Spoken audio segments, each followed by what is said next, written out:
Allez, bonjour à toutes et à tous, très heureux de vous retrouver. Je vous mets ma face aujourd'hui, mais bon, c'est pas ça le plus intéressant. On va essayer de s'en tenir à un propos qui sera probablement long, mais je l'espère au moins intéressant pour vous.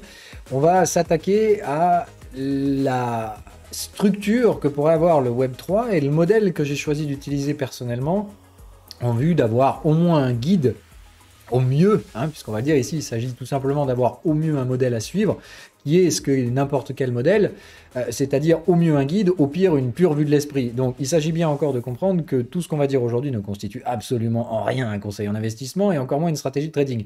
Même si comme on le fait toujours, on va essayer d'ancrer ça dans le réel, c'est-à-dire on va exposer des idées, je vais exposer mon modèle, je vais essayer de vous montrer avec quelle méthodologie la plus rationnelle possible j'essaie de construire ce modèle de pensée, et comment évidemment je vais essayer de le mettre en application en regardant l'état actuel d'avancement par rapport à ce modèle, et essayer d'extrapoler ce qu'on pourra en voir et les différentes zones de validation et invalidation qu'on pourra voir sur les graphiques.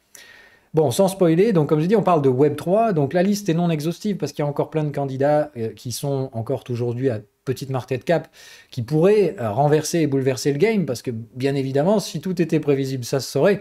Donc, je vais faire une liste non exhaustive en prenant ici donc les candidats qui pour moi ont atteint, d'un point de vue stratégique, une légitimité potentielle dans cette course, c'est-à-dire tous ceux qui se positionnent sur un horizon Web3 et qui ont, à un moment donné du cycle, et qui ont toujours, c'est-à-dire malgré le cycle correctif, maintenu au moins 1% de market cap par rapport à l'Ethereum.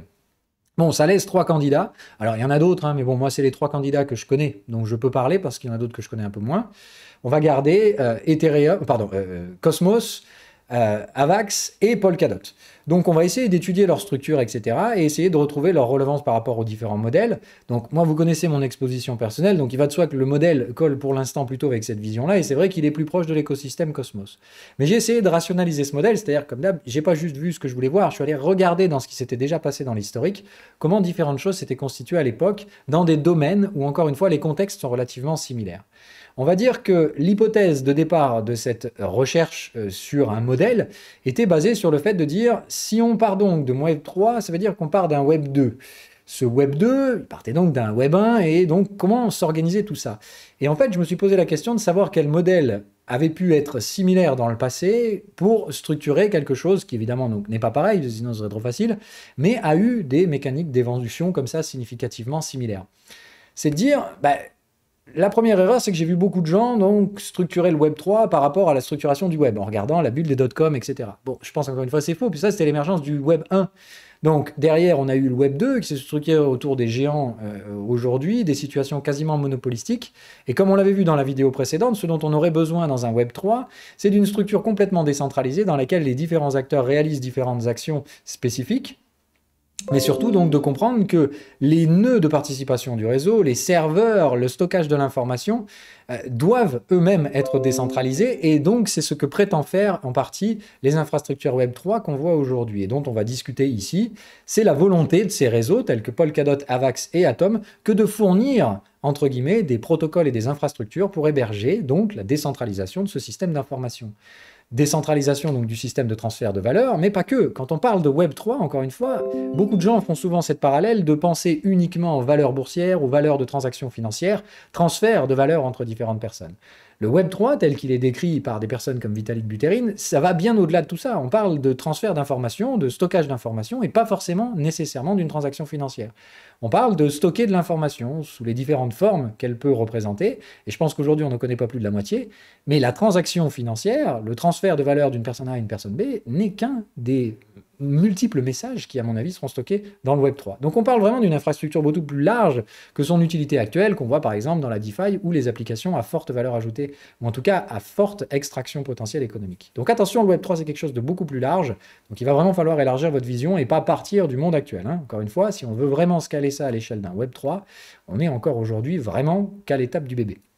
Bref, ceci dit, allons-y. Donc le modèle que j'ai choisi, bon ou mauvais comme on l'a dit, c'est un modèle, c'est de se calquer sur l'évolution des civilisations humaines.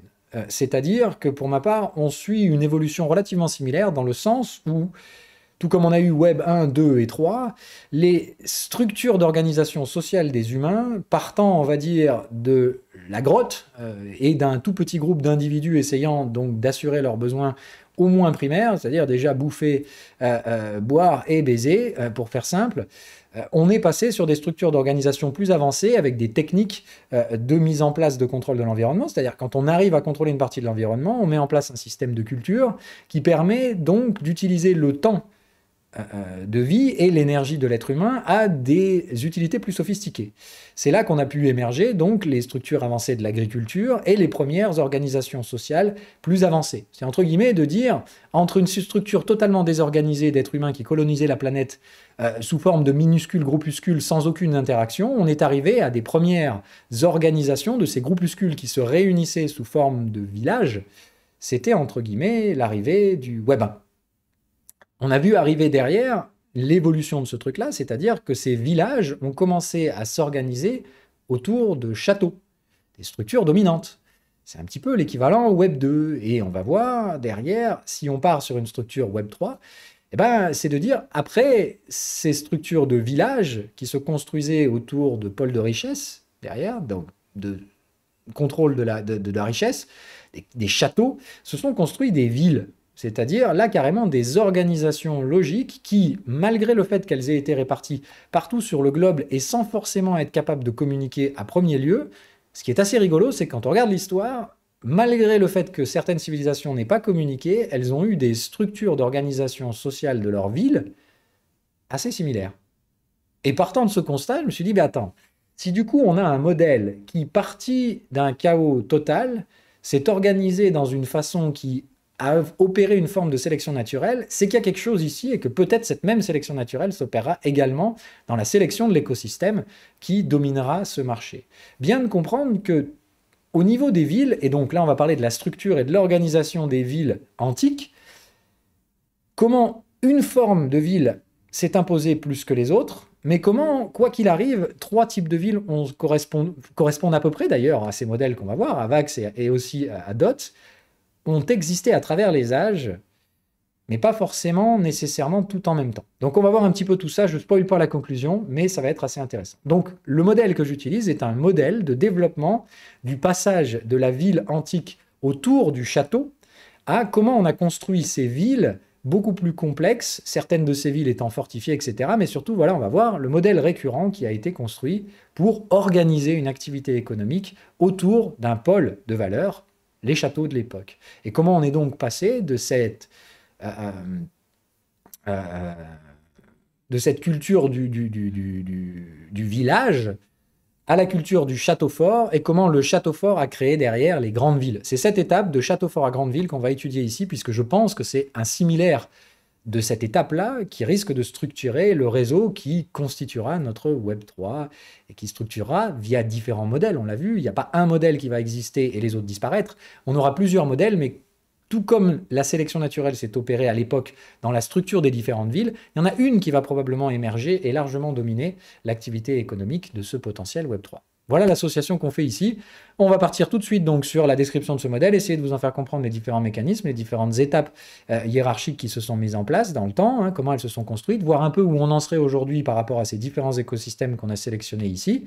Et puis évidemment, à la fin, on va essayer donc de regarder par rapport à des graphiques si tout ce blabla qu'on a sorti a une forme de réalité et quelles sont les dynamiques en place par rapport à l'état actuel et donc essayer de voir les dynamiques futures. Comme d'hab, on va faire un peu de prospective à la fin, mais pas de conseil en investissement, sinon ça se saurait. Allez, ceci dit donc, c'est parti. Ok, donc le modèle que j'ai fait ici, c'est donc que j'ai pris une structure de ville antique, et on va voir, il y a différents modèles, mais ce qui est assez amusant, c'est de comprendre que de toute façon, elles se sont toutes structurées à l'intérieur de la même façon. Il y a quelques petites divergences au niveau du modèle d'inclusion économique, c'est-à-dire tout simplement, alors pardon, j'avais pas mes petites flèches, une petite seconde.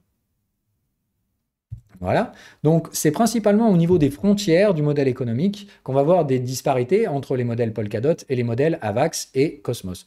Donc on va étudier ces différentes disparités en cours de route, mais d'abord on va essayer donc de faire émerger le modèle concret qui sera de toute façon partagé par l'ensemble des modèles finaux, et on le voit déjà, ça tend vers ça.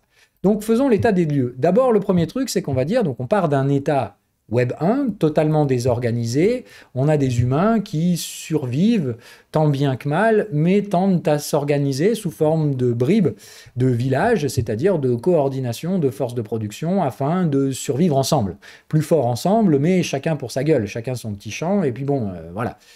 jusqu'à derrière l'émergence donc de l'organisation de ces villages de plus en plus grands, jusqu'à ce que l'agglomération de ces villages font que certaines personnes arrivent à vivre du produit des autres.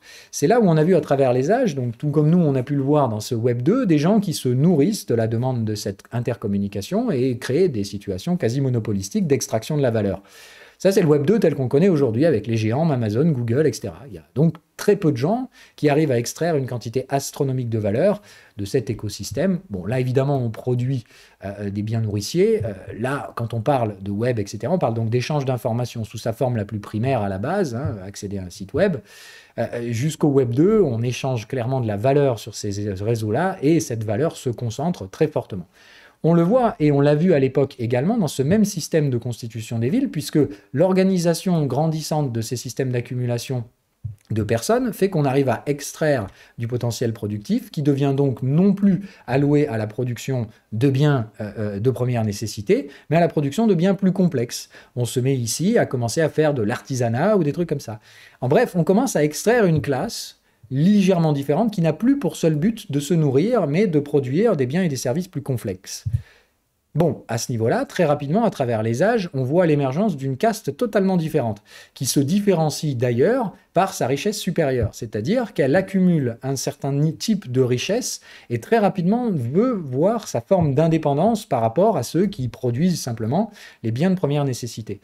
On a une vraie disjonction qui se met en place et on le voit par rapport aux traces qui sont laissées dans l'histoire dans ces trucs-là. On voit tout de suite un changement et une modification profonde dans la structure qu'utilisent les habitations.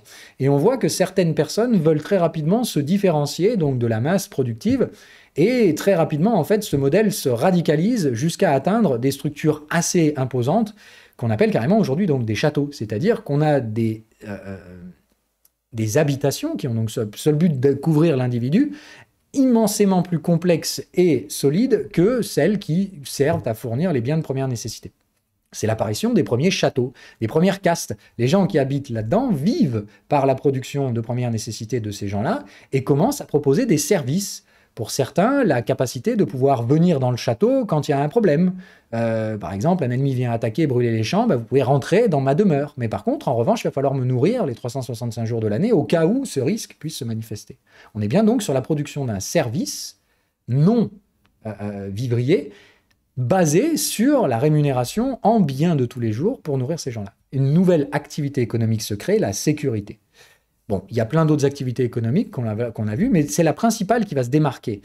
Le fait de fournir un très haut niveau de sécurité en construisant une habitation au niveau de sécurité bien largement supérieur à ce que peuvent s'offrir ceux qui produisent les biens de première nécessité. Le château. Et c'est ça sa fonction primaire. Ce qui est assez amusant, c'est de voir donc dans cette étape-là, à travers les âges, une autre activité économique s'est créée très rapidement, c'est-à-dire qu'une activité plutôt artisanale, mais centrée sur les demandes du château, se crée autour de ce château. Autrement dit, il y a commence à y avoir tellement de gens dans ces grandes demeures que pour nourrir et satisfaire les besoins primaires de ces gens-là, une petite micro-activité commence à se constituer à la proximité immédiate du château. Cette proximité n'est tolérée par le château que parce que ces gens-là produisent des biens et des services que consomment les châtelains. À ce niveau-là, très rapidement émerge donc une forme de classe intermédiaire qui va se différencier par son existence en proximité du château et sa distance de ce truc-là, mais va revendiquer une existence propre et de dire, nous en fait on aimerait bien aussi avoir un niveau de sécurité, certes inférieur à celui du château, mais un niveau de sécurité supérieur. Il n'y a pas du tout de protection ici. On veut une forme de barrière. C'est là qu'émergent les premières fortifications autour des châteaux. Ce qui est assez amusant, c'est que dans l'imaginaire des gens, certains pensent que les fortifications des châteaux sont intervenues en même temps que les châteaux, et c'est faux. En réalité, les châteaux se sont constitués en premier sous forme de demeure, et puis après, une forme de microéconomie s'est constituée au bord du château, et une deuxième forme de sécurité a été demandée, et c'est là que sont intervenues les fortifications, les douves, les ponts-levis, etc., qui englobaient non seulement le château initial, mais l'activité économique de première nécessité autour du château. C'est là où on retrouvait une certaine forme de gens qui cultivent pour nourrir directement le château, c'est là qu'on retrouve les palefreniers, c'est là qu'on retrouve les armuriers, etc. C'est là qu'en soi s'organise une forme d'activité économique liée sur le service rendu par le château, mais qui requiert une sécurité de degré supérieur, la fortification. Et là, j'ai envie de dire que c'est l'état dans lequel on est aujourd'hui, et on le voit très bien dans l'écosystème crypto. On a effectivement, pour moi, la révolution Bitcoin, qui est de dire cette nouvelle technologie de constitution par bloc, c'est un petit peu comme la matière première qui permet l'émergence de ces civilisations et de ces, on va dire, de ces biens et services supplémentaires à juste la fait de se nourrir et de produire de la nourriture, etc., et de se reproduire. On arrive ici sur des besoins plus spécifiques qui interviennent par cette rupture technologique qui a amené le Bitcoin. Donc déjà, Bitcoin dans notre équation, il faudra en prendre et en tenir compte, c'est clair, cette route qui vient du Bitcoin, elle existe déjà.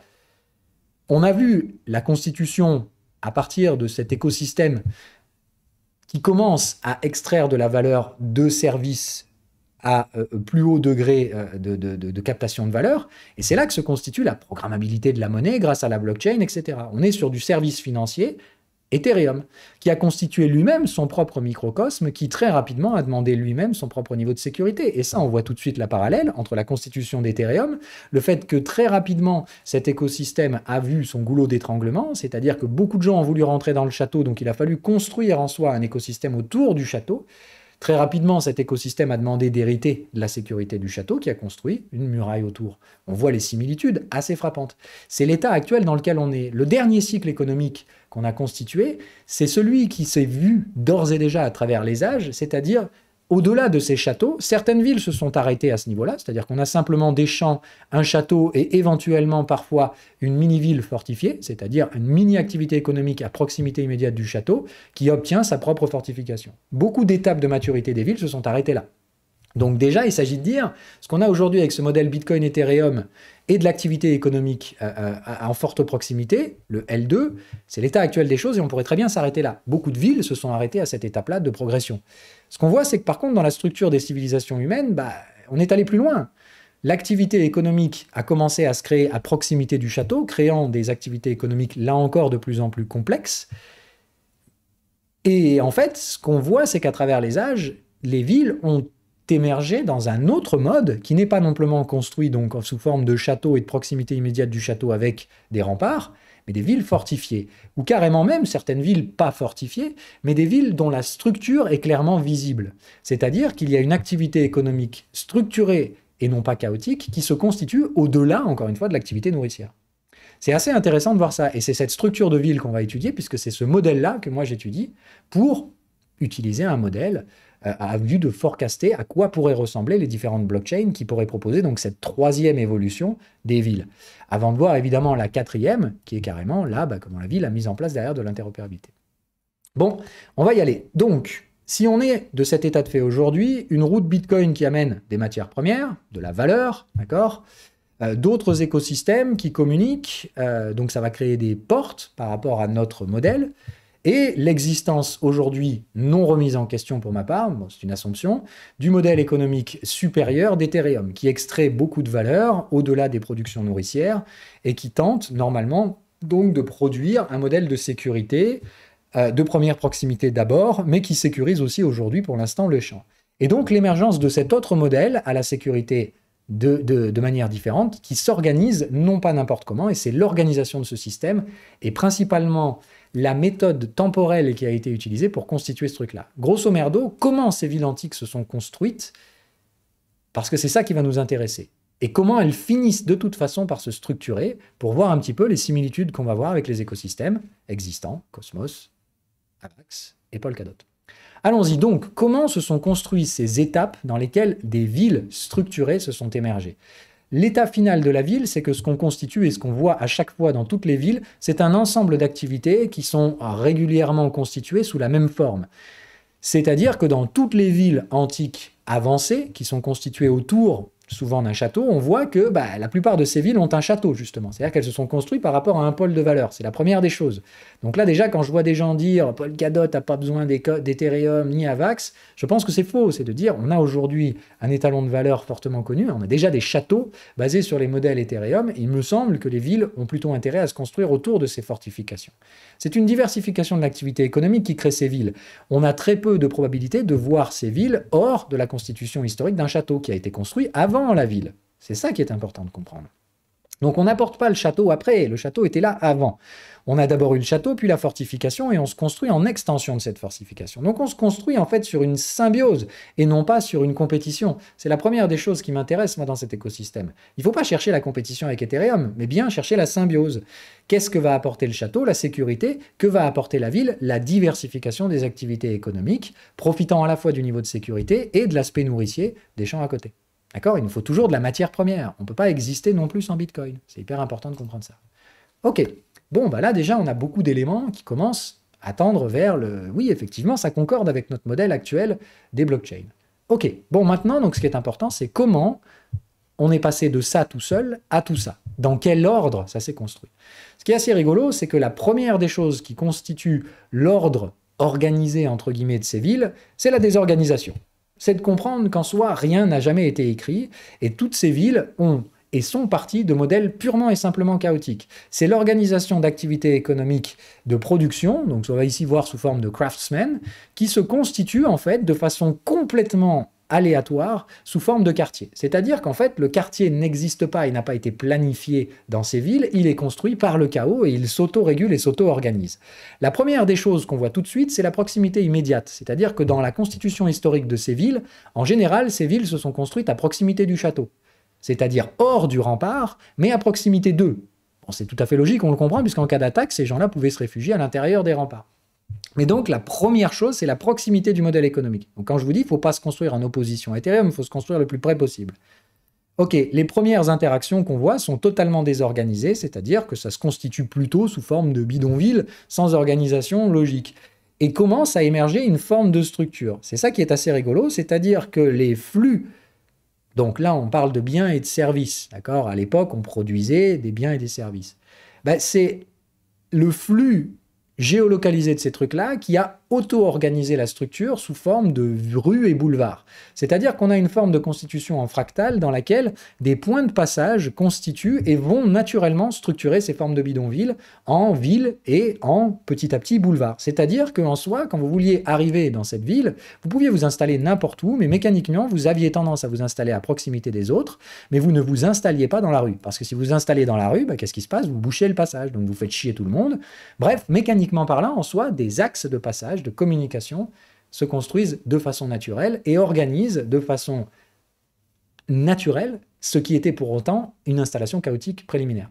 C'est-à-dire que le grossissement de la structure s'auto-organise. Les premiers arrivants s'organisent de façon chaotique, puis plus il y a d'arrivants, plus ça se structure. Ce qui est assez rigolo, c'est qu'on voit toujours la même structure qui va se construire sous forme de fractal, alors que la cité va s'agrandir. D'abord, dans un premier temps, de façon complètement chaotique. Cette structure en fractal, c'est qu'on organise généralement donc différents blocs qui vont grandir en taille, mais ils sont tous constitués autour de places d'échange. C'est-à-dire qu'on a toujours un marché qui va se construire au milieu d'un bloc. Puis, au fur et à mesure que de nouveaux blocs se construisent, ces blocs vont d'abord s'organiser de façon complètement aléatoire. C'est-à-dire que ce qu'on voit, c'est qu'il y a eu une phase dans ces villes de migration des activités économiques. Et ça, c'est assez marqué. C'est-à-dire que ce qu'on voit, c'est que dans un premier temps, l'organisation chaotique fait que, par exemple, différentes activités économiques pourtant similaires, par exemple ici on va dire les potiers, avaient tendance à se construire à peu près n'importe où. Et au bout d'un moment, ce qu'on voit, c'est qu'il y a une forme de normalisation intrinsèque. Encore une fois, rien n'était codé, mais ces choses-là tendent à converger vers ce point-là.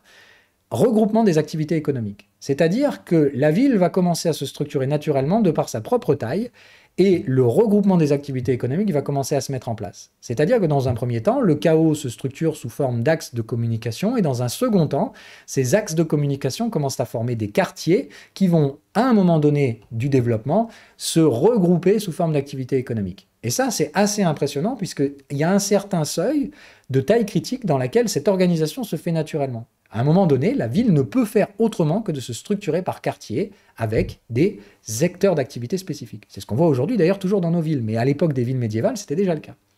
Cette phase de structuration se fait donc que, par exemple, si on avait des potiers là, là et là, eh bien, à travers les temps, naturellement, ils vont donc tendre à aller dans le quartier des potiers. Ce qu'on voit dans un second temps, c'est qu'au fur et à mesure que les activités économiques vont s'intensifier, enfin que les activités de fabrication de biens et services vont se spécialiser, principalement dû justement au regroupement des talents, fait qu'on va arriver sur des besoins tellement spécifiques que ce qui est assez rigolo, c'est que derrière, on va avoir des subdivisions. C'est-à-dire que, par exemple, à l'intérieur de la poterie, on va commencer à créer des sous-quartiers de fabricants de bols, puis de fabricants de tours de poterie, de fabricants de jarres. Bref, on va avoir des spécialisations du métier qui, elles-mêmes, dans un premier temps, sont réparties de façon purement aléatoire et tendent à s'organiser de toute façon là en quartier, avec cette même organisation fractale. C'est-à-dire qu'à la fin, on va avoir un quartier de tourneurs, par exemple, qui fabrique que des bols. Et à l'intérieur, on va avoir un petit marché de bols. Bref, on a cette organisation fractale qui solidifie le réseau sous forme donc de ces grands axes qui sont d'ores et déjà figés à ce moment-là. Et on va avoir création de subsets, entre guillemets, d'activités économiques, dans un premier temps regroupées sous forme d'un grand thème, puis après sous forme de mini-thèmes spécialisés au fur et à mesure de la maturité de l'activité économique et de sa spécialisation. Voilà les différents mécaniques à l'ordre dans la constitution de l'organisation de ce truc-là. Ça, c'est le premier facteur. Donc de comprendre que ça se construit, en tout cas ça s'est construit historiquement à partir du chaos, il n'y avait pas d'ordre dans la constitution de ce truc-là. Ça se constitue d'abord sous forme d'un chaos bidonville qui commence à organiser et structurer de par sa taille différentes activités économiques qui se constituent sous forme d'abord donc de quartiers géolocalisés et puis un regroupement des activités au sein de ces quartiers. Ce qui sépare ces quartiers, c'est un flux de personnes et de biens et de services en l'occurrence, qui nécessitent de créer des points de passage. De ces points de passage se structurent systématiquement derrière de gros marchés qui permettent donc de gérer les interactions entre les activités économiques. C'est-à-dire qu'on a des mini-marchés à l'intérieur de l'activité économique et on va voir se créer de très grandes places de marché dans un second temps. C'est-à-dire d'abord on crée des marchés locaux, puis on va créer des marchés de la ville qui servent à créer des interactions entre des pôles d'activité qui deviennent radicalement différents. Autrement dit, pour pouvoir échanger une poterie par rapport à un mec qui fabrique des armes, eh bien, il faut créer un marché qui permet de créer ces interactions plus complexes. Pour échanger de la poterie, c'est facile, on peut le faire dans le marché de la poterie. Voilà. Donc ça, c'est bien de comprendre, c'est d'un second degré de maturité, il faut organiser une activité économique basée sur l'échange de différents biens et services qui se sont tellement spécialisés et diversifiés qu'ils nécessitent des places d'échange définies pour ça. Donc la première des choses qui apparaît derrière, c'est la place d'échange. Ce qui est assez rigolo, c'est que derrière de la naissance de ces places d'échange, ce qu'on voit émerger très rapidement, c'est une caste supérieure qui va se constituer non pas en opposition à celle-ci, mais comme une caste intermédiaire. C'est-à-dire qu'ici, on va avoir des personnes qui vont commencer à extraire de la valeur des échanges. Ils vont commencer à organiser et orchestrer et administrer la cité, entre guillemets, en commençant par administrer les échanges qui sont réalisés sur ces marchés. Ces gens-là, généralement, commencent à constituer une force de sécurité, c'est-à-dire qu'ils commencent eux-mêmes à offrir une forme de protection similaire à celle qu'on voit dans le château. Une protection de degré inférieur, bien entendu, puisque là, à ce moment-là, n'importe quel envahisseur vient et démonte toute la ville. Du coup, tout le monde est obligé de se réfugier à l'intérieur du château. Ce qui est assez rigolo, c'est que donc à partir du moment où la ville atteint une taille critique qui fait que la plupart de ses habitants ne peuvent plus être stockés à l'intérieur du château, c'est là où on voit émerger ce besoin d'une sécurité de degré intermédiaire qui va donc être là pour assurer la sécurité à l'intérieur de la cité et non plus à l'intérieur du château. Cette sécurité, en général, elle est financée par les échanges qui sont faits ici. La mise en place donc de cette force, généralement armée, qui va réguler à la fois les activités économiques et assurer la sécurité de la cité, eh bien, en général, va prélever une forme d'impôt.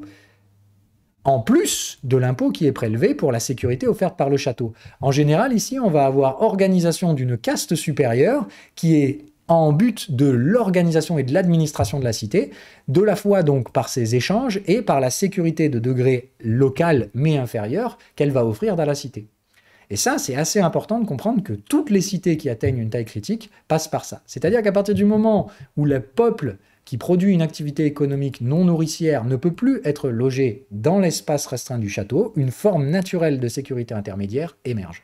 Et toutes les cités de taille critique ont cette structure, où on le voit très bien, des quartiers représentent très nettement des constructions à la valeur très largement supérieure. C'est-à-dire qu'il y a une caste de riches qui émerge à l'intérieur de la ville, qui avait probablement pour but d'organiser les fonctions principales de cette société, sa sécurité et régir la sécurité des échanges. C'est assez amusant, puisque donc effectivement, ça, on devrait le voir aussi, nous, dans nos fameuses blockchains.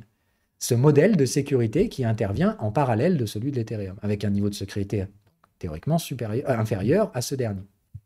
Dû au fait que la sécurité Ethereum toute seule ne peut plus couvrir l'activité l'ensemble de l'activité économique. Et ça, encore une fois, ça sonne très bien avec ce qu'on connaît aujourd'hui. Il y a quand même beaucoup de similarités. Bref, continuons là-dedans. Ce qui est important et intéressant de comprendre derrière, c'est que la phase finale de degré de maturité, après donc l'émergence des axes de communication, après la spécialisation des quartiers dans des activités économiques, enfin le regroupement des activités économiques dans certains quartiers, après l'avancement technologique dû à ce regroupement et donc cette constitution sous forme de fractale qui nécessite donc l'intervention de places de marché pour interagir entre différentes interactions complexes, la sécurisation de ces places de marché et l'émergence d'une sécurité de degré intermédiaire pour sécuriser la cité qui atteint une taille critique, on commence à avoir quelque chose qui ressemble à quelque chose. Et à ce moment-là intervient le dernier degré de maturité, c'est-à-dire que la maturité de cette forme de sécurité de degré intermédiaire va devenir autosuffisante. À un moment donné, un écosystème va se créer, c'est la cité. Et la cité a généralement à ce moment-là l'envie de définir elle-même son propre modèle économique. Toujours en interaction avec le château, il ne s'agit pas de dire on tue les châtelains et on constitue notre ville, mais bien de dire bon, on les laisse, eux ils continuent de prélever la plus grande valeur, c'est là que se trouve la meilleure sécurité, c'est là qu'on va réaliser les transactions à plus forte valeur. Mais aujourd'hui, l'activité économique de la cité a pris le pas sur celle du château. C'est là que se réalisent la plupart des transactions et il nous faudra notre propre sécurité. Les plus riches d'entre nous pourront toujours, au pire des cas, se réfugier dans le château, mais clairement, il va nous falloir une sécurité propre. C'est là où intervient le besoin de définir les limites de la cité. Cette sécurité ne peut pas être étendue n'importe comment, elle doit être régie par des règles, et c'est donc par l'avènement de ces règles que constitue la dernière étape de maturité des cités. Elle se constitue en créant des frontières très visibles, qui sont parfois fortifiées, parfois non. Certaines villes ne sont pas du tout fortifiées, certaines villes le sont. Donc là, encore une fois, il n'y a pas de modèle défini, il y a plusieurs modèles qui cohabitent. Il y a donc un modèle commun, c'est celui-ci, puis différents modèles qui se constituent. Et vous le verrez d'ailleurs dans les différents modèles qu'on étudie, Polkadot, Avax et Cosmos, on retrouvera les différences au niveau de ces frontières. C'est là d'ailleurs que se situent les principales pôles de différence entre ces trois projets. De ces frontières, donc de ces limites définies, interviennent donc des portes. Il y a des points de passage entre l'intérieur et l'extérieur. Ce qui est assez intéressant, c'est de voir que toutes ces villes ont généralement derrière une spécification des points de passage. On n'a pas un seul point de passage qui sert à tout, on a plusieurs points de passage qui servent à des activités spécifiques. Le transfert des matières premières ou le transfert, par exemple, des activités manufacturées. C'est-à-dire, par exemple, là, ici, les biens manufacturés et ici, les matières premières. Les deux ne transitent pas généralement par les mêmes portes. C'est assez amusant de voir ça. D'accord ? C'est-à-dire que souvent, on a tendance à dire la porte ici, c'est la porte qui mène vers telle ville, mais historiquement parlant, ce n'était pas ça. Elles avaient des besoins spécifiques et des niveaux de sécurité, d'ailleurs, relativement différents également. Assez amusant. Et la dernière étape qu'on voit, c'est que derrière, ces villes se sont principalement constituées par une autosuffisance limitée. À un moment donné, pour continuer de croître en forme d'activité économique, ces villes évoluent vers un dernier stade qui, pour ma part, est important, c'est le stade de la communication et de l'exportation. C'est-à-dire que ces modèles de villes, en soi, au bout d'un moment, ayant défini leurs propres limites, ne peuvent plus croître au-delà d'une certaine forme. Et ces cités, comme on le voit, ces cités médiévales n'ont jamais réussi à croître au-delà d'un certain niveau, sinon elles se sont effondrées. Donc ce qui est assez marrant, c'est d'imaginer qu'il y a comme une forme de plafonnement naturel qui intervenait à l'époque sur ces différentes cités médiévales, qui avaient donc remédié à ce système-là en exportant leur modèle. C'est-à-dire qu'au bout d'un moment, quand la cité devenait et atteignait une taille critique, qui n'arrivait plus à développer son activité économique, eh bien, on exportait l'activité économique. C'est assez amusant. C'est-à-dire qu'en général, ces cités se construisant à proximité de mers ou de fleuves ou de canaux divers et variés, avaient une fâcheuse tendance derrière à, après avoir constitué une activité économique regroupée, puis spécialisée, puis hyper spécialisée avec ce modèle fractal qu'on a vu. Quand l'activité économique devient hyper spécialisée, la création de richesse à l'intérieur des portes de la cité devient tellement compliquée qu'en général, ce qui se passe, c'est qu'on va créer des interactions plus complexes avec d'autres cités. C'est-à-dire qu'au bout d'un moment, on va devenir tellement riche relatif à ce qui se passe ailleurs qu'on va aller exporter ce truc-là ailleurs. On va aller créer une autre cité. C'est la forme de réplication qui me semble être donc derrière l'étape ultime quand on prend les leçons de ce qui s'est passé dans l'histoire. On n'a pas eu une mégalopole qui s'est constituée dans l'activité économique du monde entier, on a eu différentes villes qui se sont constituées puis répliquées derrière dans d'autres zones géographiques. Et ça, c'est hyper important donc de le comprendre. On avait donc créé différents pôles d'activité et ces pôles d'activité communiquaient entre eux. Certains avaient même des modèles extrêmement similaires. C'est-à-dire que la constitution de cette maturité s'exportait derrière et on en apprenait directement des erreurs. C'est-à-dire que le modèle d'organisation chaotique primitif revient derrière et est exporté pour constituer d'ores et déjà des villes un petit peu plus structurées. C'est assez amusant. Voilà.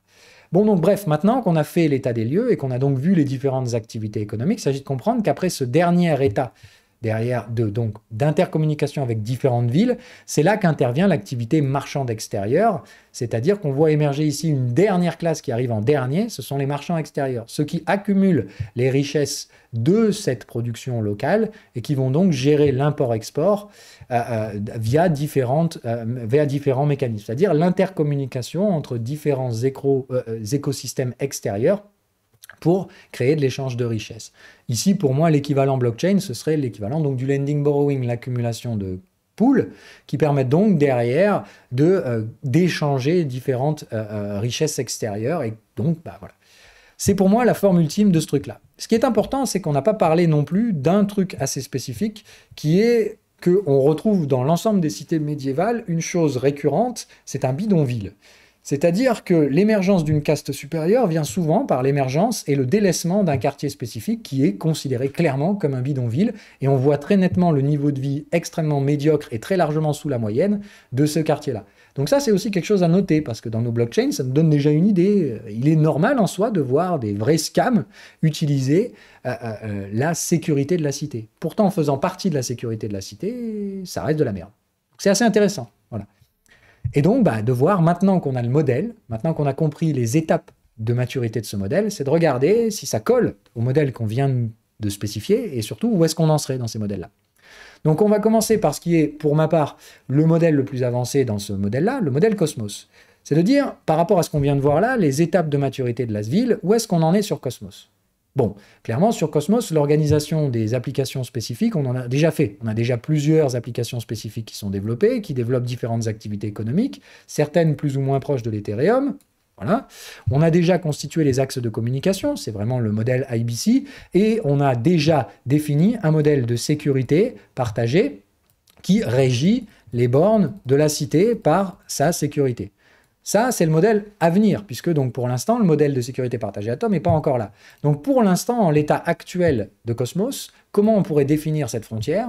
Eh bien, en soi, la seule définition de cette frontière, c'est l'appartenance à deux choses. C'est-à-dire, on utilise le consensus Tendermint et on accepte le réseau de communication IBC. C'est-à-dire que toute blockchain aujourd'hui qui est constituée sur le Cosmos SDK, qui utilise donc Tendermint, et qui se connecte à l'IBC, fait donc partie de cet écosystème Cosmos. La participation est libre. Autrement dit, Cosmos, ce n'est pas une ville fortifiée. C'est une ville qui n'a pour l'instant pas de bornes.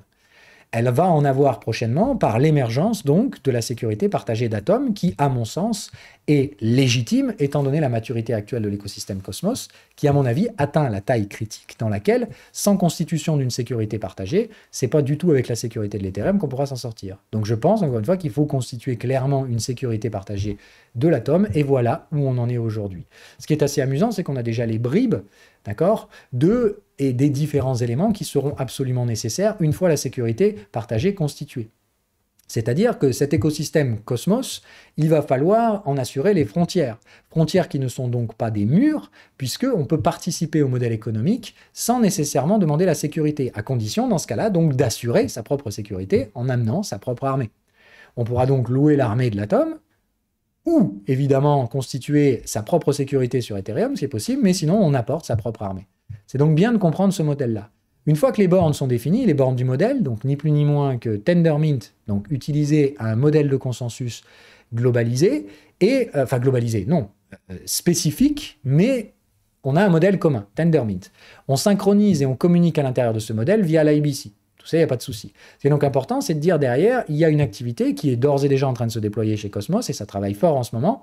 C'est donc comment on va communiquer avec l'extérieur. On a déjà aujourd'hui les bribes du bridge qui servira, à mon avis, de acheminer la matière première Bitcoin dans l'écosystème, et je pense que ce sera un très gros morceau de l'écosystème Cosmos, mais on n'y est pas encore, Nomic, qui sert donc de bridge entre Bitcoin et les activités économiques à l'intérieur de la cité Cosmos. Donc, niveau de maturité, on a ce qu'il faut. Niveau scam blockchain, bon ça, on a déjà eu tout ça chez Cosmos, il n'y a pas de souci. Niveau privacy, qui me semble être une activité économique primaire absolument nécessaire dans toutes ces ces économies médiévales, on a forcément, par le passage ici, c'est là qu'on traitait les choses un petit peu moins sexy, type esclaves, etc. Bref, il y avait effectivement donc des activités économiques plus souterraines. Donc il me semble nécessaire, encore une fois, d'avoir ce type d'application spécifique. En termes de blockchain, bon, bah, clairement, on verra bien les différentes activités qu'on reconnaît déjà nécessaires à l'inhérence de n'importe quel écosystème crypto, c'est-à-dire une blockchain DeFi, une blockchain spécialisée NFT, etc., etc. Mais donc différents types de blockchain, on les a déjà aujourd'hui dans l'écosystème Cosmos. Ce qui est en cours de construction, donc, c'est cette caste supérieure de holder Atom qui administre la cité via la sécurité partagée de ce token.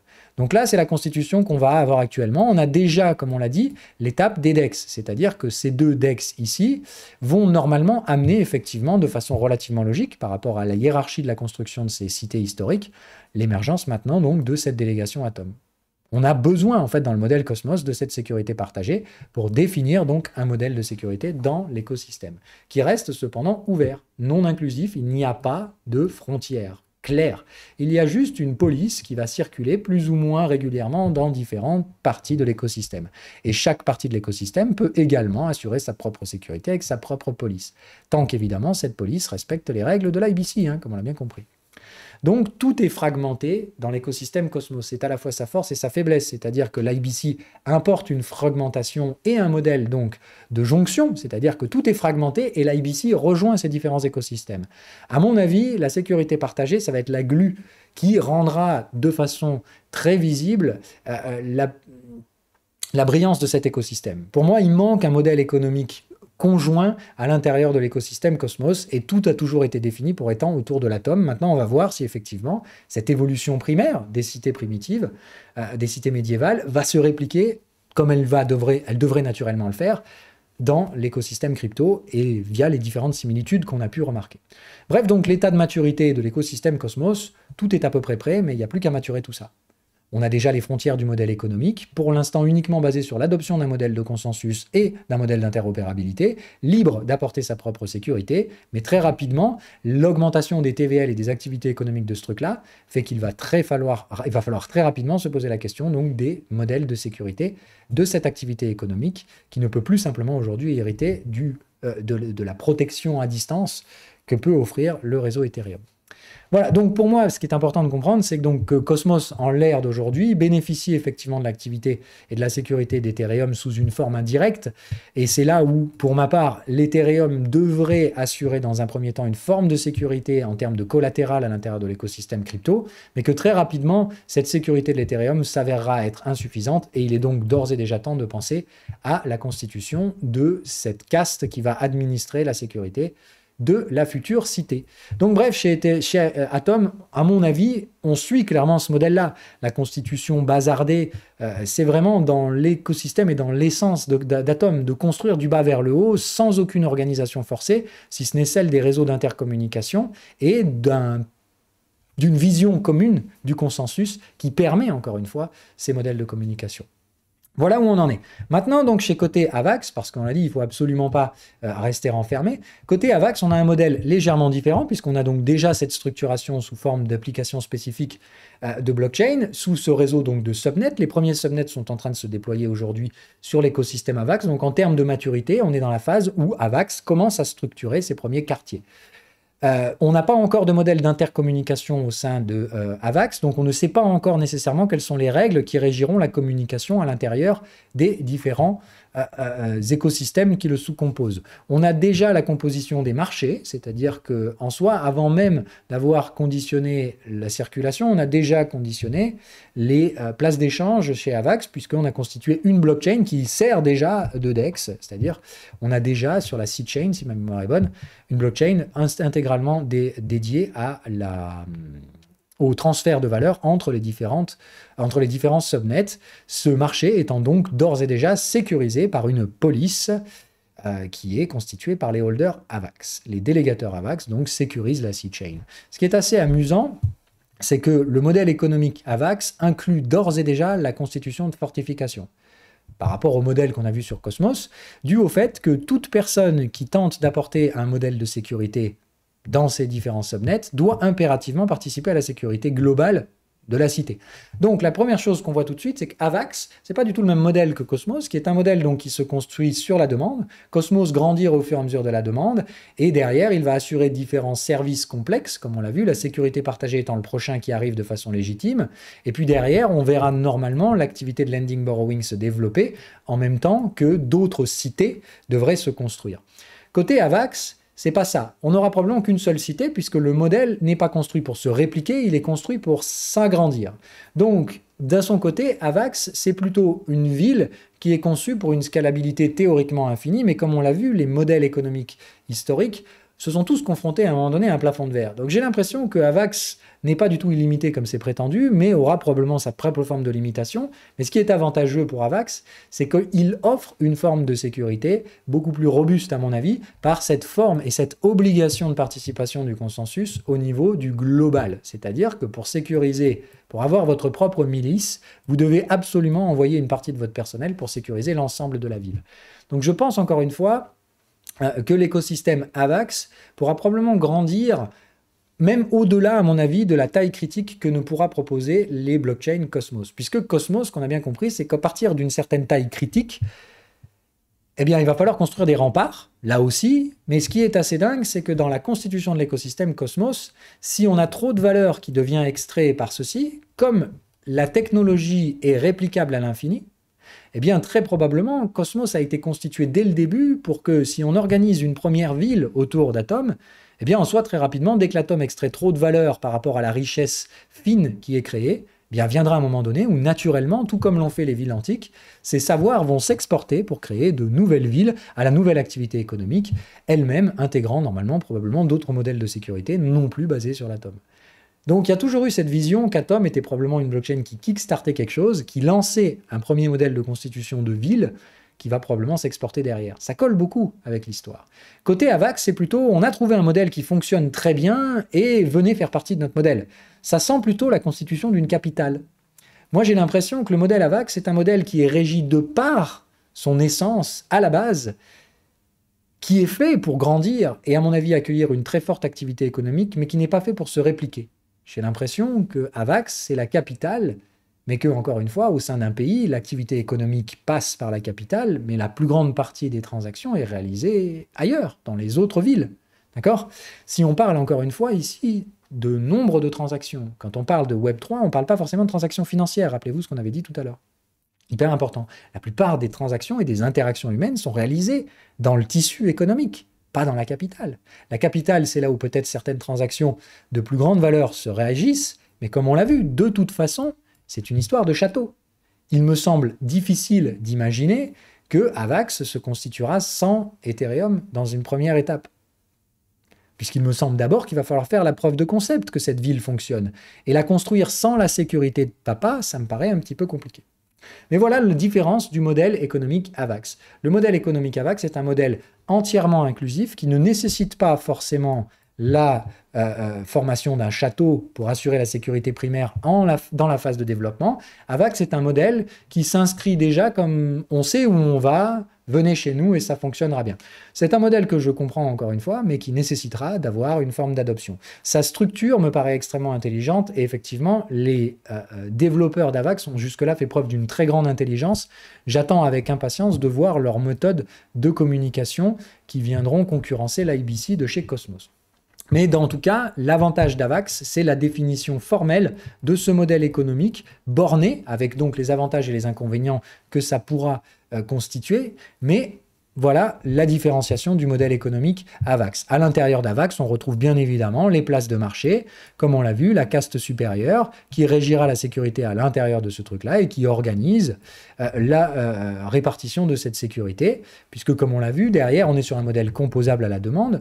Les différentes parties peuvent apporter leur sécurité, mais elles sont obligées, encore une fois, de payer un dû sous une certaine forme au holder Avax derrière. Holder Avax qui servent donc à sécuriser la méthodologie de consensus et derrière à sécuriser également les différentes places de marché.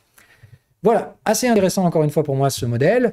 Il faudra bien évidemment trouver un bridge solide et uni matériel pour la partie Bitcoin et probablement un bridge également sur la partie Ethereum, ces bridges étant extrêmement importants et puis il faudra bridger la communication avec d'autres écosystèmes. Si on part sur l'univers Polkadot, la constitution est franchement largement différente. Polkadot, pour moi, c'est un petit peu comme la ville américaine moderne aujourd'hui, c'est-à-dire que tout est cadré, tout est construit, on a déjà défini la taille de toutes les parcelles, on sait combien de parcelles il va y avoir, les axes sont très verticaux et horizontaux, bref, on construit les blocs de New York, quoi, hein.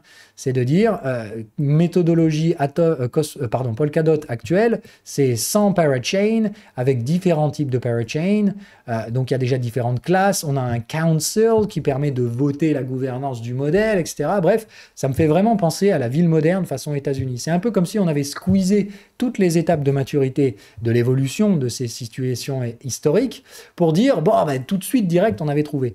J'ai l'impression, encore une fois, que c'est très anachronique. J'ai vraiment l'impression que l'état d'avancement actuel du marché crypto n'est pas vraiment compatible avec cette forme de rigidité. Maintenant, c'est aussi de dire, c'est un modèle. Donc, ce modèle que je suis est probablement aussi, et peut l'être, très imparfait. Donc, attention, ça ne veut pas dire le modèle Polkadot ne colle pas, il est non viable. Ça veut juste dire, moi, je trouve beaucoup d'anachronisme par rapport à la constitution historique donc de ces villes, après avoir constitué ces premiers châteaux forts, et puis ces châteaux d'abord, puis les châteaux forts, puis derrière, carrément, ce système donc de villes avec une activité économique, et dont certaines sont derrière sous forme de villes fortifiées. Là où je vois effectivement l'histoire qui a laissé une trace type AVAX, avec donc des fortifications autour des villes, rien à voir avec la fortification du château fort, hein, on l'a bien dit. Et on a aussi tout un tas d'exemples qui ne sont non fortifiés, hein, qui sont simplement donc définis par les limites d'une ville. Je veux dire, les villes antiques, il n'y a pas de panneau à l'entrée de la ville pour dire voilà, vous entrez dans la ville. Non, c'était une participation à un modèle économique. Tout comme on vient de le voir, le modèle Cosmos, ça revient simplement à accepter l'utilisation de Tendermint et de l'IBC. Et à partir de ce moment-là, vous pouvez vous installer dans la ville. Voilà, donc c'est ce modèle-là où, côté AVAX, on a une différenciation. Pour participer à la ville, il faut rentrer dans la fortification. Pour rentrer dans la fortification, il faut donc apporter des pierres, il faut apporter des jetons AVAX. Voilà. Pour participer au modèle économique de la ville AVAX, il faut rentrer avec des pierres pour pouvoir assurer votre propre sécurité d'abord, mais surtout assurer la sécurité du consensus également. Voilà tout ce qu'il y a là-dessus. Donc, le modèle Polkadot, lui, on l'a vu, tout est régi, on sait exactement comment tout va communiquer par la relay chain, tout se passera en jeton DOT. Donc, évidemment, la caste supérieure est d'ores et déjà identifiée, mais j'ai envie de dire, ici, les rues ne peuvent être que parallèles, etc., etc. Des nombres de contraintes qui sont infligées par Polkadot me semblent extrêmement grandes. On a construit une ville fortifiée là aussi, hein, puisque tout est sécurisé d'ores et déjà par le jeton DOT et il n'y a pas d'autres opportunités là-dedans. C'est-à-dire qu'on a une ville fortifiée carrée. Donc moi, c'est de dire, on est sur un degré de réduction des libertés encore plus grand que AVAX, mais encore une fois, il y a des avantages qui sont apportés. La structure ici apporte l'ordre. Un ordre naturel est établi. Enfin, un ordre non naturel, mais un ordre établi. Là où donc, comme on l'a vu, chez Cosmos, on parle plutôt de l'équilibre naturel d'un ordre qui va se créer à partir du chaos. On a bien donc des visions complètement différentes de ces projets. Comme on le voit par rapport à la structuration aujourd'hui moderne de nos villes, mis à part les villes qui ont été construites de rien après avoir créé ces structures évolutives, l'histoire, elle a plutôt construit d'abord des villes selon le modèle Cosmos, puis ces villes ayant grandi tellement se sont constituées sous forme de modèle AVAX, sous forme de modèle de capitale. C'est vrai que l'histoire, elle a rarement construit des villes carrées. Donc c'est vrai que j'ai du mal avec le modèle Polkadot. Maintenant, c'est aussi un modèle qui peut évoluer pour retirer ces formes de rigidité. Mais pour l'instant, c'est pas le cas. Voilà pourquoi c'est vrai que pour ma part, j'ai toujours eu tendance à constituer mon portefeuille en ce sens. J'aime pas trop le projet Polkadot par rapport à sa rigidité. J'aime beaucoup le projet AVAX, mais je pense qu'il est plus prometteur dans l'avenir. Et je pense qu'à court terme, c'est plutôt l'écosystème Cosmos qui a le vent en poupe, comme étant tout simplement cette constitution désorganisée, mais qui s'organise naturellement, qui va constituer, à mon avis, les premières villes, avant que ces villes s'exportent tout au long des continents, voire sur différents continents, entre guillemets, avant que ne se constituent de façon durable des capitales. Même si je pense clairement que l'écosystème AVAX sera prépondérant dans l'avenir. Je vais argumenter là-dessus. Bon, en tout cas, pour le modèle, on a fini. Donc, on le voit qu'il y a différentes technologies qui collent plus ou moins avec ce modèle. Maintenant, comme je vous l'ai dit, hein, si vous êtes un dot holder convaincu, restez-le, hein, encore une fois, ce n'est qu'un modèle. Ceci dit, il est temps quand même qu'on passe par rapport au graphique, pour essayer d'étudier la réalité physique aujourd'hui de ces différents modèles. Donc, on va commencer par celui qui est le plus lointain, et moi j'utilise toujours un modèle, comme on l'a dit ici, on ne regarde pas de blockchain qui n'ont pas suffisamment d'historique et qui n'ont pas installé de la valeur au moins au-dessus d'1% de la market cap Ethereum. Ça veut dire qu'on commence à construire une forme de synergie avec ce dernier. Bon, donc ce qu'on voit, c'est que c'est largement le cas pour Polkadot, toujours installé au-dessus des 1%, pas trop de soucis à ce niveau-là. Ce qu'on voit, c'est que moi j'utilise toujours un modèle économique que vous connaissez, donc je vais y passer très vite, de zones de valorisation relative entre deux projets qui ont des relations symbiotiques, enfin symbiotiques en tout cas, qui ont des relations. Donc comme ici on cherche à étudier ces trucs-là, c'est assez intéressant. Donc ces zones sont toujours pour moi 3 à 5%, 5 à 10% et 30 à 50. Donc, pardon, 10 à 15 et 30 à 50. Ces zones, je les définis par, si tu es en dessous d'1%, tu n'existes pas. 1%, c'est « eh oh, j'existe ». 2 à 5, c'est « ouais, j'existe » et on a clairement des relations symbiotiques. 10 à 15, c'est « ok, on a une relation clairement symbiotique, on a besoin l'un de l'autre, mais il y a clairement donc un dominant et un dominé dans la relation économique. Il y en a un qui extrait la valeur de l'autre, mais les deux sont en symbiose. » Et après, il y a donc la zone 30-50 qui est la zone de remise en question, c'est-à-dire challenge de la dominance. Quand on est à 30 et 50 de market cap d'un actif référence, c'est qu'on cherche éventuellement à devenir un vrai challenger, à renverser la table et à inverser le mécanisme. Donc, comme on l'a vu, selon le modèle qu'on a défini ici, ça paraît assez peu probable que ces blockchains renversent Ethereum puisqu'elles se construisent autour de son modèle qui a une sécurité de degré supérieur. Autrement dit, la ville fortifiée, elle ne constitue pas un mur plus haut que celui du château fort. Elle constitue généralement un mur plus bas, mais à l'enceinte beaucoup plus large. Le niveau de sécurité est inférieur, donc à mon avis, il semblerait antinomique ici d'imaginer des blockchains qui dépassent 30 à 50%, ni même qui essayent de challenger. Donc dans ce modèle, je dirais 30-50%, on peut oublier, on n'ira pas sur l'ensemble de ces acteurs.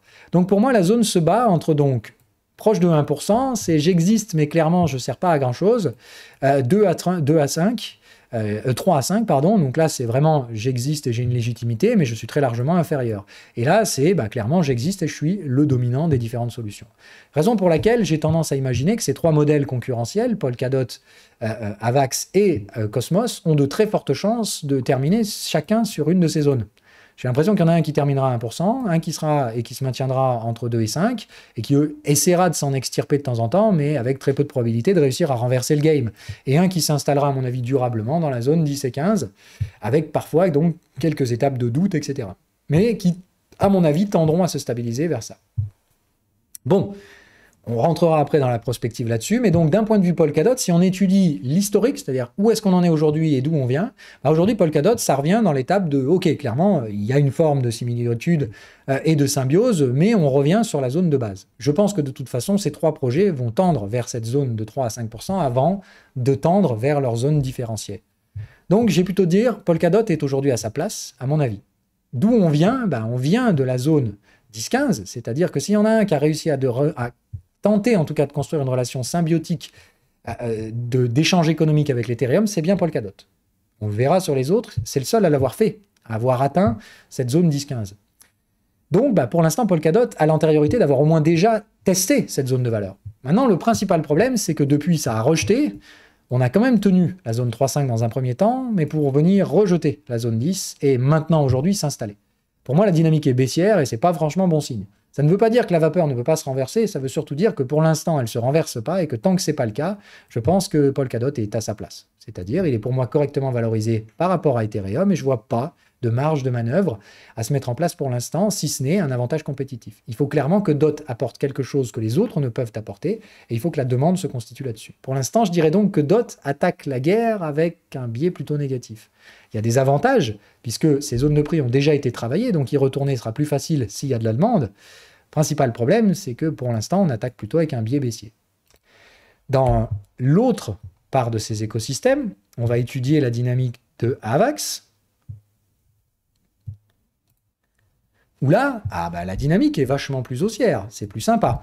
Par contre, la différence, c'est qu'effectivement, Avax vient d'un néant littéralement inexistant, on était sous les 1%, il a fallu donc approuver dans un premier temps sa légitimité, travailler autour de la zone des 1%, puis venir tester la zone 3.5. On voit qu'il y a eu une forme de plafonnement, puis un rejet, et on revient dans la basse zone, et aujourd'hui, donc, Avax est dans la zone, pour moi préposément justement valorisée, des 3 à 5% par rapport à Ethereum, plus ou moins avec Polkadot. Mais la différence par rapport à Polkadot, c'est qu'ici, on arrive d'en bas. Polkadot, on arrive d'en haut. Comme on l'a vu, il y a des avantages et des inconvénients. Ça veut dire que la zone de prix a déjà été traitée au-dessus sur Polkadot, Et on irait en price discovery sur AVAX. Mais on a un momentum négatif sur Polkadot, positif sur AVAX. Là aussi, rien n'est établi. AVAX peut tout à fait se détériorer et terminer dans la zone des 1% s'il devait à rejeter l'installation de la valeur entre 3 et 5. Donc je pense que le bon défi pour AVAX aujourd'hui, c'est de le maintenir en valorisation relative autour, on va dire, de cette zone 3 et 5%. Je pense qu'à terme, après solidification dans cette zone, puisque pour l'instant on n'a pas de support avéré dans la zone 3 et 5, mais si on constitue plusieurs allers-retours dans cette zone, je pense que d'un point de vue stratégique, AVAX est un très bon candidat dans les prochaines années pour tenter un passage en force dans la direction 10-15. Vu qu'il vient d'un flux acheteur, je pense qu'après consolidation de cette zone, il me semble plus que probable qu'un soutien se forme autour de cette zone des 3%, mais pour l'instant ce n'est pas le cas.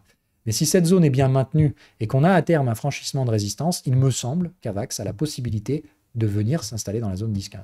Donc comme on l'a dit, Polkadot a déjà rejeté cette zone. Donc il aborde la probabilité d'y retourner avec un biais plutôt baissier, plutôt négatif. Il va falloir renverser la vapeur sur Polkadot pour retourner dans la zone 10-15. Côté AVAX, on semble déjà prédisposé pour y aller, mais il va falloir constituer un support. Il va falloir se maintenir ici et rejeter le fait qu'on ira là. Donc, il me semble légitime qu'à un moment donné, on ait une sous-valorisation relative de l'AVAX qui proposera peut-être, d'ailleurs, de très beaux points d'entrée. Moi, pour ma part, c'est ici que je me suis constitué un portefeuille en AVAX dernièrement. Toujours de façon spéculative, etc. Donc, on reste sur des montants faibles, 2% d'exposition du capital. Bon. Voilà. Et donc, le dernier luron, Atom. Atom par rapport à Ethereum, il n'y a jamais eu de directionnel. On est clairement sur quelque chose de tout à fait flat ici. La moyenne est à plat. Les contextes sont frappés régulièrement. Bref, on n'est pas du tout sur une dynamique ni haussière ni baissière pour le jeton Atom. On est enfermé entre 1% qui n'a jamais été franchi. Donc on est bien un candidat légitime et installé légitimement à travers les âges. Ça fait quand même 2 ans et demi qu'on est au-dessus d'1%. Par contre, ce qu'on voit, c'est qu'Atom, malgré un travail initial dans la zone 3 à 5%, on n'arrive pas à s'y installer. On a plutôt eu tendance à rejeter. L'avantage d'Atom, c'est que malgré les rejets, dernièrement, on a envie de remonter, on dirait, et on a la constitution de creux ascendant, ce qui est quand même assez intéressant. Ce qui montre qu'il y a une forme de neutralité. On est dans le bas du range sur Atom. Atom a clairement été l'actif le plus sous-performant de ce premier bull run et a mangé, comme tout le monde, ce bear market très surprise, mais il l'a encaissé relativement bien. Là où, par exemple, Polkadot s'est fortement dégradé par rapport à Ethereum, ce qu'on voit, c'est que Atom a principalement suivi. Ce qu'il faut noter ici, c'est la première des assumptions, c'est que déjà en étudiant Atom face à Ethereum, on a une forme de limitation intrinsèque qui est celle qu'on avait dit tout à l'heure. Si Atom extrait trop de valeur par rapport à Ethereum, ce qui va nous arriver, c'est qu'on va probablement voir la constitution d'une deuxième ville. Si Atom extrait trop de valeur dans son écosystème dont il partage la sécurité, eh bien, il va probablement avoir constitution d'un autre niveau de sécurité intermédiaire, plus faible, qui proposera donc des marges plus attractives, et une activité économique d'autre degré viendra à se créer dans une autre ville. Donc, pour moi, le principal problème d'imaginer un Atom à 10-15%, c'est que si jamais ça se produit, ça ne sera probablement pas durable. Donc, je pense que même si Atom possède pour l'instant un avantage sur les autres, qui est qu'à mon avis, c'est le seul qui n'est pas correctement pricé aujourd'hui, puisqu'à mon avis, Atom va aller s'installer dans la même zone que ses collègues, 3 à 5%, et quand les 3 lurons seront là, je pense qu'il y en a plusieurs qui vont essayer de breaker, pas breaker, etc. Il y aura une belle bataille qui va se jouer entre 3 et 5% d'Ethereum. Ce qui est assez marrant, c'est que donc, comme le range d'installation de la valeur d'Atom est déjà plus que mature, c'est celui qui a le plus de chances de voir émerger les tentatives de breakout. C'est-à-dire que, pour ma part, l'avantage qu'on a vu sur AVAX est lié à une temporalité. Il faut qu'AVAX constitue d'abord un range avant de pouvoir estimer s'extraire vers la zone des 10-15, mais s'il réussit à ranger avant de s'extraire, il a de fortes chances d'y rester. Ça, c'est ce qu'on a dit par rapport aux structures techniques. Ce qu'on voit côté Atom, c'est qu'on a toujours été le lagger, on a toujours été derrière celui qui n'a pas bénéficié de la superbe, mais qui a toujours maintenu sa force relative. C'est celui qui, si jamais il se retrouve dans la lumière, a le plus de chances de réaliser des breakouts. Est-ce que ces breakouts ont une capacité à s'installer durablement dans le temps? On l'a vu, c'est peu probable.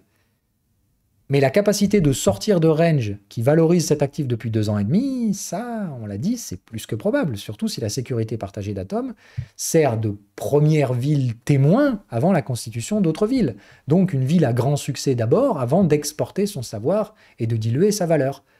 Ça tendrait à dire pour ma part que si Atom vient tester la zone des 10-15, il a peu de chances de s'y installer réellement durablement, puisqu'à terme, une compétition va venir s'installer pour diluer sa valeur relative. Là où, pour ma part, toute cité se constituera légitimement autour d'Ethereum. Ou en tout cas, toute transaction à forte valeur ajoutée réalisée dans la cité aura plutôt tendance à aller se constituer dans un environnement de sécurité supérieur, qui sera probablement l'Ethereum. Puisque tous les écosystèmes visent à être interopérables avec Ethereum, qui, à mon sens, gardera toujours, comme on l'a vu, une market cap supérieure. Donc, pour ma part, il me paraît impossible d'imaginer que différents écosystèmes, AVAX, DOT et Cosmos, puissent coexister avec un atome qui représente toute la valeur de l'écosystème Cosmos. Il me semble que l'écosystème Cosmos est bien plus scalable que ne le sont les modèles contraints, comme le modèle AVAX et le modèle Polkadot, mais il me semble aussi que cette liberté qui est octroyée par le consensus, on va dire par les modèles économiques Cosmos, font que Atom aura du mal à en percevoir beaucoup de valeur. Dans ce cas-là, la valeur se retrouvera diluée par la constitution d'autres cités qui interopéreront elles aussi avec Ethereum, etc. Ces cités interopéreront entre elles, c'est-à-dire que Atom récupérera probablement une partie des revenus des autres villes, mais de là, maintenir une market cap durablement entre 10 et 15% vs l'Ethereum me paraît compliqué. C'est là où, pour ma part, si je devais faire une partie de forecast, j'aurais plutôt tendance à dire que s'il y en a un qui a des chances d'arriver à 10-15, c'est plutôt AVAX. Par rapport au modèle que j'en ai vu, j'ai l'impression que Polkadot, ils sont complètement à côté de la plaque et qu'ils sont en train d'attaquer ça avec un momentum plutôt baissier. Donc il va falloir vraiment renverser et changer le modèle économique Polkadot radicalement pour le re-rendre de nouveau viable. Et il va falloir qu'une demande organique arrive parce que l'image que j'ai aujourd'hui de Polkadot, c'est une cité du futur construite sur des angles bien droits, des choses déjà faites, des pouvoirs déjà régis. Tout est déjà formaté dans l'écosystème Polkadot, alors qu'on est encore à l'époque médiévale. J'ai l'impression que Polkadot, c'est trop en avance. C'est peut-être un système qui marchera plus tard, mais c'est pour ma part aujourd'hui un modèle qui va avoir beaucoup de mal à s'imposer de par ses rigidités. Côté AVAX, on a un peu de rigidité, mais pas trop. Donc j'ai plutôt l'impression que AVAX aura une capacité à encaisser un modèle économique, c'est-à-dire une inclusion économique beaucoup plus large que ne le fera Atom dans sa ville. Par contre, je pense que le modèle de ville qui va s'imposer très largement sera celui de Cosmos. Il y aura bien plus de valeur économique créée dans les villes Cosmos qu'il n'y en aura dans l'écosystème de la capitale AVAX. Mais si on se base sur la valeur d'un token, je pense qu'en termes de modèle économique, c'est AVAX qui l'emportera à travers le temps. Pour moi, il y en a un qui s'installera durablement dans les 10-15, c'est AVAX. Ça tombe bien, c'est ce que je vois dans sa logique de prix. Une tendance de fond haussière qui aimerait se constituer. Attention, j'ai bien dit aimerait. Et dans le aimerait, on l'a vu, il faut que notre ami Polkadot constitue d'abord un range dans cette zone des 3,5, ce qui n'est toujours pas le cas pour l'instant. Donc il va falloir solidifier la valeur d'AVAX, ça veut dire qu'encore une fois, rien n'est gagné. Et la compétition est dure. Et il y a un gros troisième dans le lot, c'est Polkadot. Polkadot qui reste silencieux depuis longtemps et qui nous propose d'ores et déjà une nouvelle roadmap vers un Polkadot V2. Donc très curieux de voir ce que Polkadot va nous sortir. Est-ce qu'ils vont complètement renverser les cartes de la table que je viens de présenter ou pas? Pour ma part, si Polkadot échoue à vraiment renverser la table, ils attaquent cette guerre avec un momentum très dégradant. Là où Atom attend simplement son tour, et je pense que son heure de gloire est en train d'arriver, et tant que ces creux ascendants tiennent, je reste plutôt positif sur l'écosystème Atom. La capacité, après ce range mature et sa troisième borne, de tenter des breakouts me montre que probablement l'écosystème Atom est celui qui a le plus de chances de sortir en premier de la zone 3-5.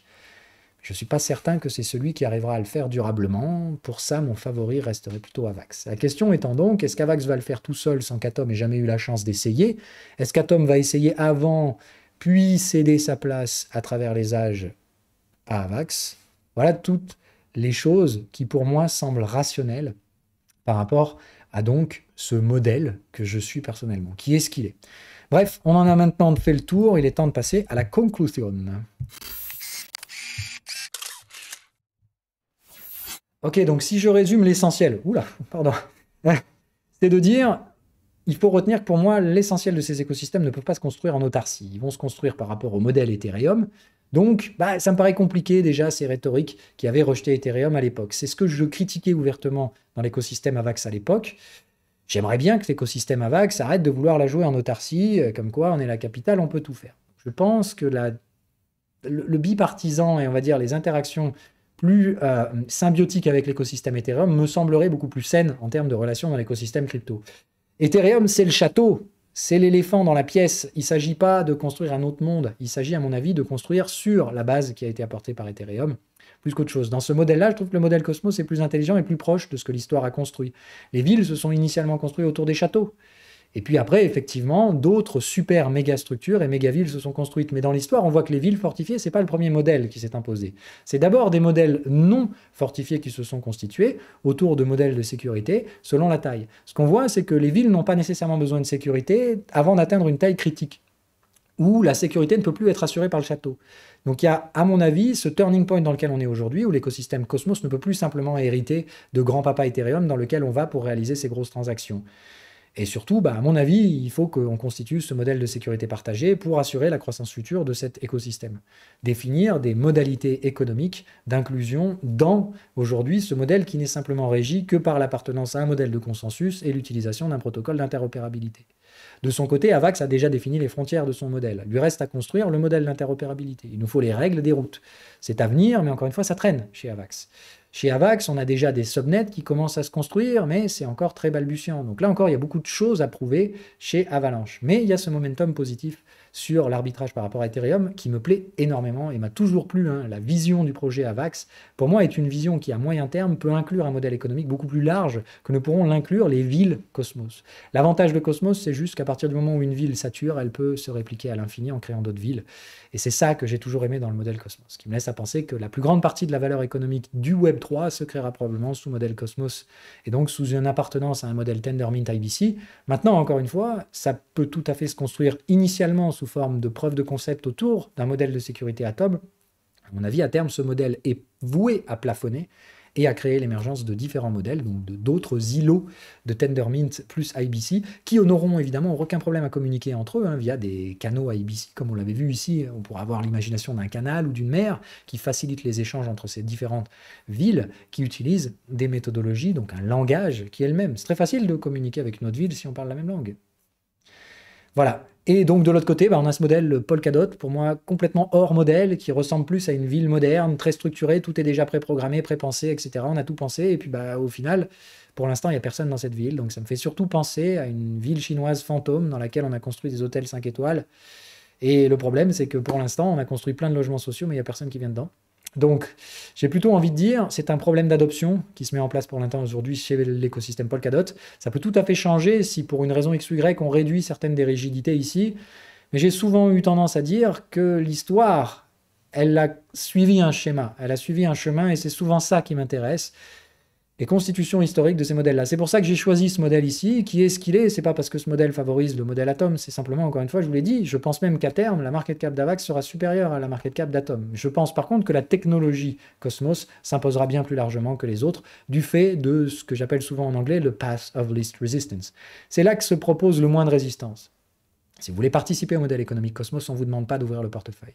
On vous demande juste d'accepter un protocole d'interopérabilité qui a déjà fait ses preuves, et on vous demande d'accepter un modèle de consensus qui est très modulable par rapport aux différents besoins, et là encore qui a fait ses preuves également. Je vois difficilement comment un stack technique de cette nature ne s'imposera pas là où, chez les autres, on vous demande d'abord d'apporter les pierres pour construire le mur de la ville dans laquelle vous voulez vous installer, ou méthode Polkadot, on a déjà tout pensé pour vous, mais il faut payer le droit d'entrée dans l'hôtel 5 étoiles. Voilà. Donc, l'hôtel 5 étoiles qui régit une ville dans laquelle il n'y a personne, ça me fait penser aux villes construites à crédit en Chine. C'est-à-dire que si personne ne vient habiter dans la ville, ça va coûter très très cher à ceux qui ont acheté leur place dans l'hôtel 5 étoiles. Donc vraiment attention aux jetons DOT, il y a une market cap très significative, il y a un projet très intéressant, il y a des devs, etc. Mais s'il n'y a pas d'utilisateurs, ça se finira mal.